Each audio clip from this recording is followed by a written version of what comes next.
Welcome to Will It Build, the series where I take your builds from my YouTube comments and Discord server and put them to the test to see if they are the real deal. If it's solid, then I'll gift you 1,000 silver, and if it's really something special, you'll be featured in a dedicated build video for your submitted build. So comment yours below so we can answer the question, will it build? Welcome back to another episode of Will It Build Forehead Edition. Because I got a big forehead right now, my warhead's got a big forehead, where we are checking out a prismatic strand-centric build utilizing swarmers and Barodyad to effectively litter the entire battlefield in any activity with tons of threadlings and to absolutely shred through massive packs of ads, even in endgame content like Grandmaster Nightfalls and contest mode content like we have coming up in the new Rite of the Nine activity dropping on May 6th. But before we get to this build, we're going to do the classic 2 emblem giveaways with this episode of Will It Build. One, of course, being given away to anyone who leaves a nice comment down below, likes the video, and is subscribed to the channel. And the other emblem code of which is hidden somewhere in this video. So just keep your eyes peeled, and if you're the first one to spot it, then it's all yours. If you can't wait for Destiny Rising, then you're in luck thanks to Once Human Mobile for sponsoring today's video. Once Human is a AAA quality post-apocalyptic MMO shooter survival game, and with many noobs joining, it's a perfect time to make friends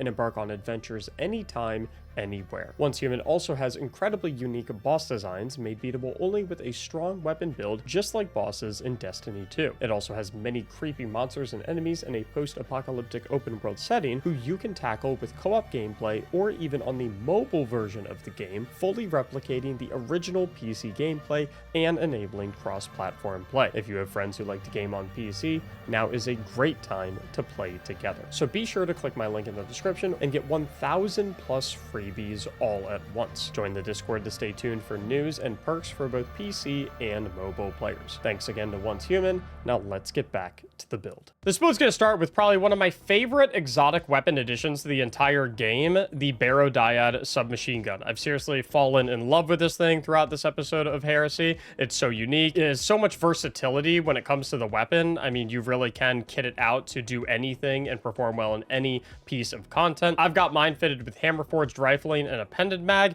We're going with taking Ambition, since we are going to be testing this in a Grandmaster Nightfall where we generate blight when the weapon is firing consistently on one target. If you are using this in more on-level content, I would actually encourage you towards the other trait so that you get the one-for-all, stats-for-all-esque activation where hitting 3 different targets gets you a significant amount of blight. For the purposes of more endgame content, though, where enemies are a bit tankier, we're going to be fixated on individual targets, champions, mini-bosses, and everything is just generally going to be tankier, and taking Ambition is going to get procced a lot more often. Finally, for this build, we are going with the Hatchling refit, where precision final blows or rapidly defeating targets with this weapon spawns a threadling at the target's location. You're going to see why in a little bit, why threadlings are so important to this build, and we have a lot of ways to make a lot of them because we are utilizing the Swarmer's exotic legs, where destroying a tangle spawns a threadling. This is actually not entirely accurate. It spawns 2 threadlings actually, and all of our threadlings, not just the ones that come from destroying tangles through swarmers, but all the threadlings that we're generating, so even the ones that we're generating through Hatchling with Barodyad, are going to unravel targets that they damage. And unravel is just an absolutely incredible crowd control buff. It's basically like a virus that spreads all around the arena, infects every single enemy. They all have the unraveling threads that are spewing from them. They all damage each other. You kind of just like infect the entire battlefield, and all the enemies end up blowing each other up with the unravel. So for the subclass, we're starting out with the Needle Storm Super, where we can, of course, it's a fantastic burst super, which I really love, and the needles will reweave into a host of threadlings, which will, obviously, we love what we got going on with threadlings here. Those will all unravel everything, thanks to the fact that we're wearing swarmers. And what's really nice, too, is if those threadlings don't have enemies to seek out and kill, because maybe our initial needle storm activation kills everything, then they'll run back to us and perch on us. Perch is the threadling mechanic where you can have up to 5 threadlings chilling on your body, and as you start dealing damage to targets one by one, they will hop off of your body and go run at the targets, which is fantastic because we're probably always going to have at least some threadlings perch with this build with how many threadlings we're going to be generating, which means anytime we're fighting any enemy, it's going to be unraveled thanks to our swarmers. We're then going with Phoenix Dive for our class ability because it is the lowest cooldown class ability, and it is a nice emergency button heal. But we're not really utilizing it so much for the fact that it's an emergency button heal. We really do care about this a lot because it has such a low base cooldown. And the reason we love that is because one of our aspects is going to be Weaver's Call, where anytime we activate our class ability, we deploy 3 threadlings, and any threadlings that we currently have perched are also going to get automatically deployed, meaning that if we have 5 perched threadlings and we activate Weaver's Call, we actually send 8 threadlings out all at once at the snap of a finger, and they will all just detonate anything that is directly in front of them. As far as our other basic abilities go, we've got Arcane Needle set up, 3 charges, and yet another way to unravel targets, so can't complain about that. And we've, of course, got our Threadling Grenade, another way to generate another 3 Threadlings, obviously very core-centric to this build. Finally, our other aspect is going to be Feed the Void, arguably the best Warlock prismatic aspect. Simply put, defeating a target with any ability is going to give us Devour. This is also enhanced Devour since we're getting it through Feed the Void, which means every single kill is a full HP heal no matter how weak we are, in conjunction with bonus grenade regeneration energy compared to regular Devour, which is going to allow us to get off our Threadling grenades more frequently, even more Threadlings, even more unraveling, even more ad clear, even more damage. You get the idea. Moving on to our fragments, they have us set up with the Facet of Awakening, where rapidly defeating targets with light or darkness damage or super final blows is going to generate an elemental pickup of the matching type. Since we're primarily doing a lot of damage with Strand, we are most likely going to be making a lot of Tangles out of this. I gotta admit, I'm a little skeptical about this fragment choice, as Tangles do have an internal cooldown. Obviously, there's some artifact mods at the current moment that can alleviate the stress of that a little bit, but I feel like with everything on the battlefield already being unraveled, we're already going to be generating plenty of Tangles, so I don't know how necessary this is. I suspect we are going to end up swapping this out for something else. I do have an idea of what I want to swap this out for, but of course, with Willow build, we try out what is proposed first,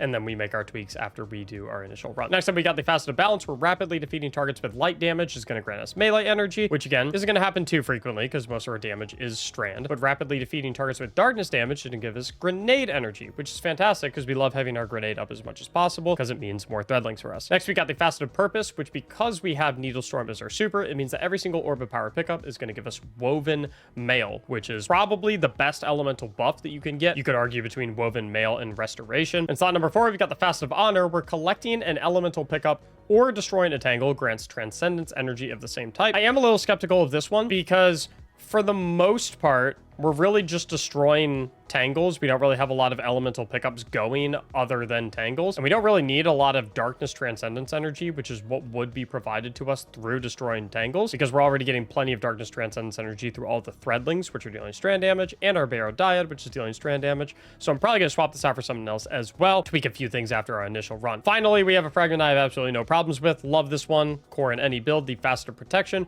bonus damage resistance. Who wouldn't love it? Moving over to our weapons. It's kind of dealer's choice here, but I've really been loving rocket sidearms this season. So you can go Aberrant Action. You can go something like Lotus Eater if you want to go with the Void rocket sidearm. And then similarly, Heavy is completely your choice. If you want to double down on the Threadling Hatchling power fantasy, you can go something like the Pro Memoria. It's from the Pale Heart of the Traveler destination, and you can simply craft it with Hatchling and Frenzy, which is an incredible perk combo, but you can absolutely use whatever you want. Rocket, Linear Fusion, Grenade Launcher, different Elemental Machine Gun. It's completely up to you. As far as mods go, they have us hooked up with a Heavy Ammo Finder, so we get even more heavy ammo drops, in conjunction with Double Harmonic Siphon, which, because Needle Storm is our equipped super, this is going to be actually a Strand Siphon, which makes perfect sense since Barrow Dyad is going to be our primary weapon that we're using here for ad clear and just blowing everything up. Down on the gloves, they have us set up with a harmonic loader for the Barrow Dyad in conjunction with a solar loader, or whatever element your energy / heavy weapon ends up being. Down on the chest piece, it's simply resistances, plus I always like a concussive dampener. For the purposes of the strike that we're doing, I'm probably gonna go in arc resistance because we got a lot of arc damage coming up in here. Down on the boots, they have us set up with a harmonic holster in conjunction with a solar holster. Admittedly, I'm very skeptical about these. I would probably personally prefer to run something like Strand Weapon Surge instead, so that my Barrow Dyad and my heavy weapon can benefit from these. But again, we'll give it a try, see how we feel. Similarly, Recuperation,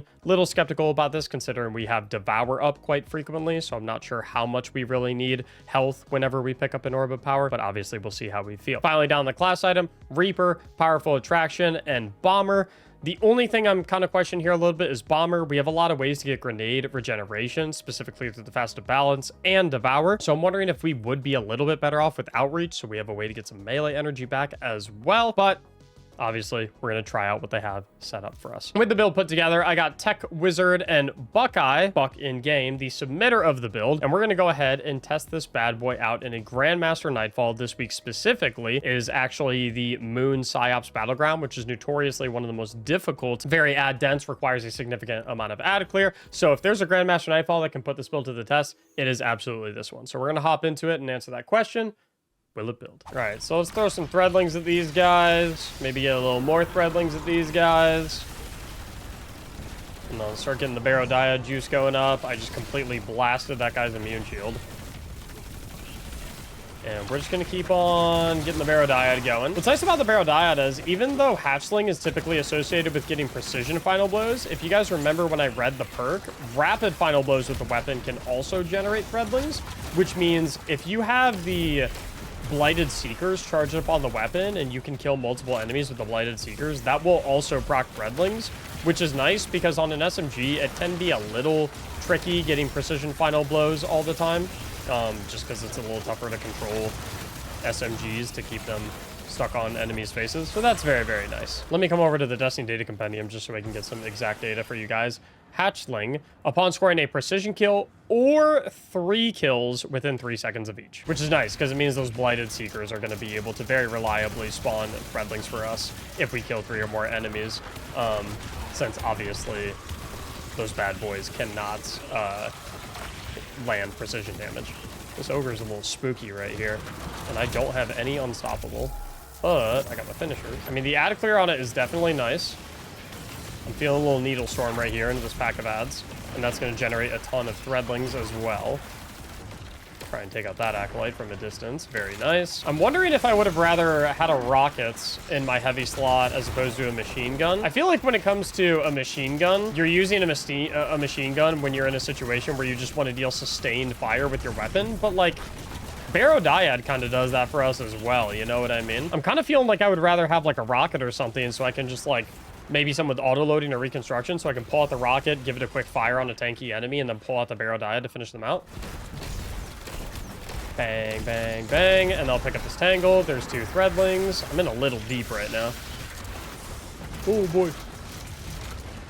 Always making sure I'm shooting all my tangles as well, so I get those 2 threadlings to pop out. And I also got to keep an eye on my Transcendence meter. Use Transcendence when I have it available. So far, the entire arena is just like a lot of green. A lot of threadlings, a lot of unraveling. What's nice, too, is since blowing up all my tangles makes threadlings, if I have like a tangle and I have no enemies nearby, I still want to destroy it because then I can generate the threadlings and they'll just run onto me and perch on me, and then I have them chilling.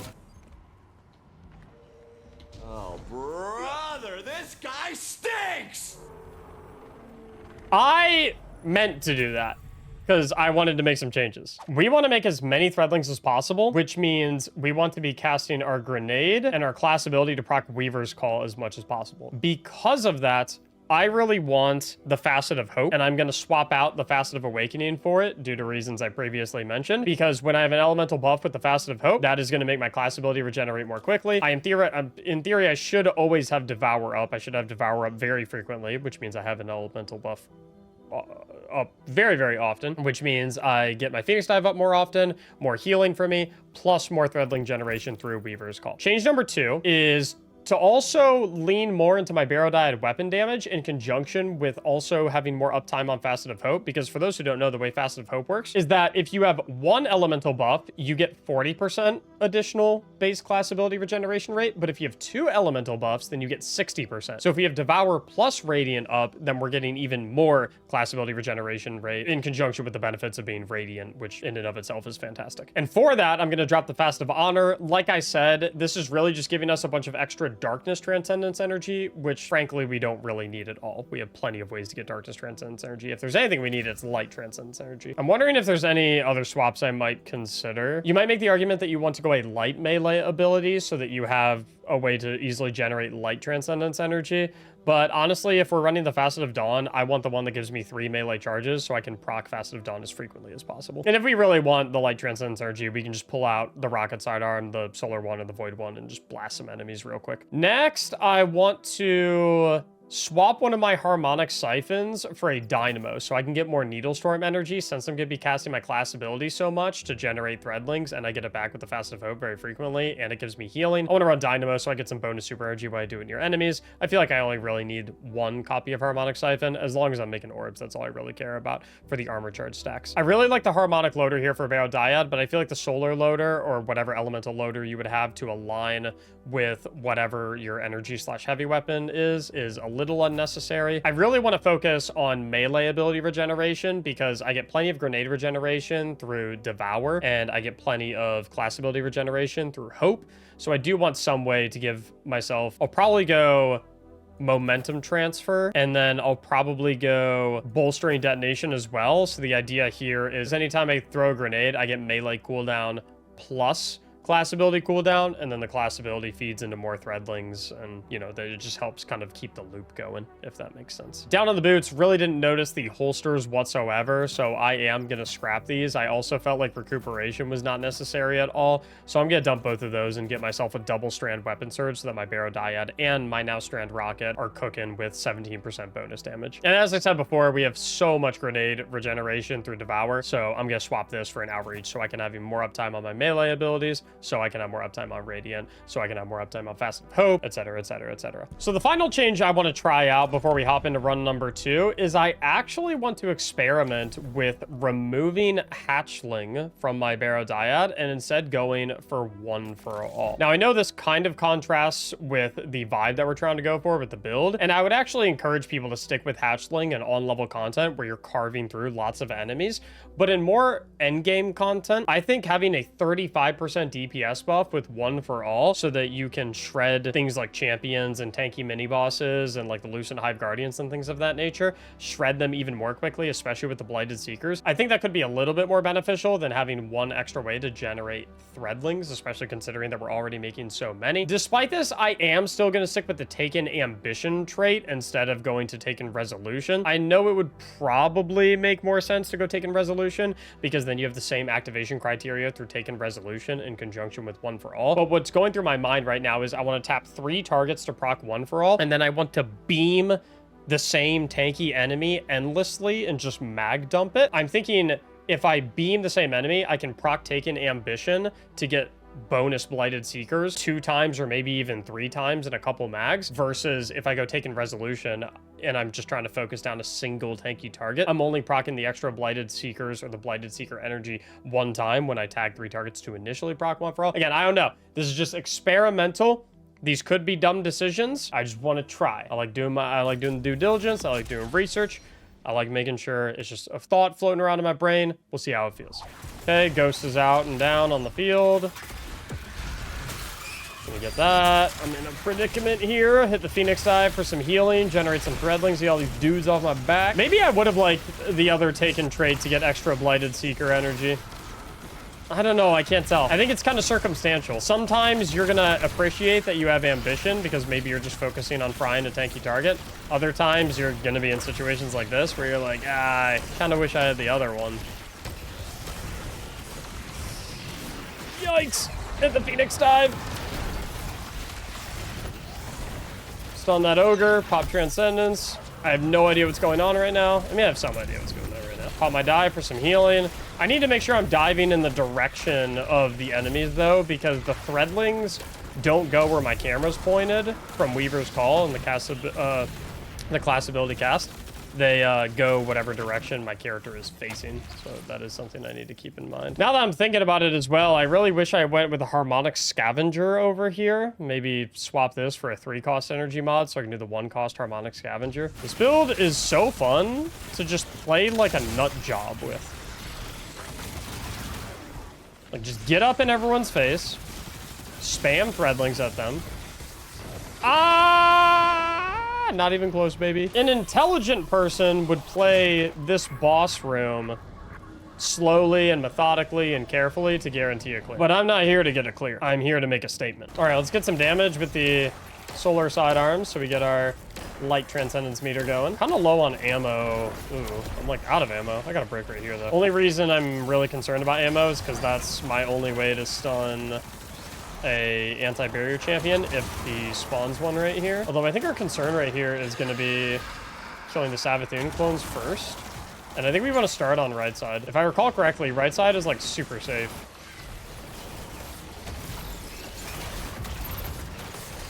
Oh, good grief. Literally, only reason I kneel from that guy is for Devour. It was worth it. My life is more important than my super. We want Devour. I'm going to let the grenades do the work so I get Devour. And now I'm going crazy. I'm going psycho mode. I'm just going to use my Devour to continuously just kill every enemy because I fully heal on every single kill. Plus I get Devour extension on all the kills.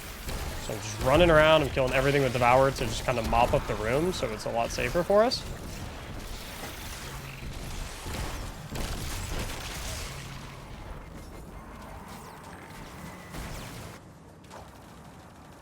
Okay, so I guess just like all 90 of the moths that exist in the entire strike decided to coordinate and jump me right then and there. That's cool. Okay, Tech needs to kill those acolytes and then get Buckeye. If I were Tech though, I would hop back up on the high ground and take them out from there. You just gotta not greed.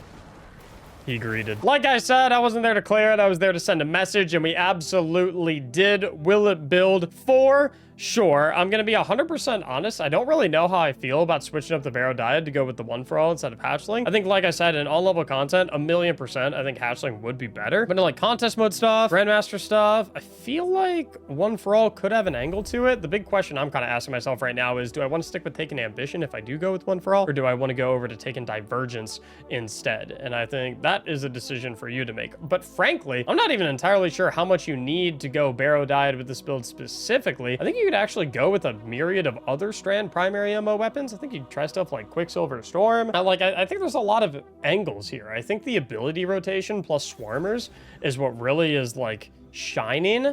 And I feel like you can synergize that with a lot of different weapons if you would like to. So I would encourage y'all to experiment with this build a little bit with some different weapon selections. I would argue that the subclass setup, the exotic, and the mod setup is pretty ironclad, is pretty solid with what we've got at the current moment. Hope you enjoyed it, and I hope you enjoy using it in game. If you have a build that you think the whole world would love to see, that is absolutely spectacular, please be sure to submit it in our Will It Build channel in the Discord server, linked in the description down below. And if you enjoyed this build, be sure to like the video and subscribe to the channel so you can catch future builds. Thank you so much for watching, and as always, have a great day.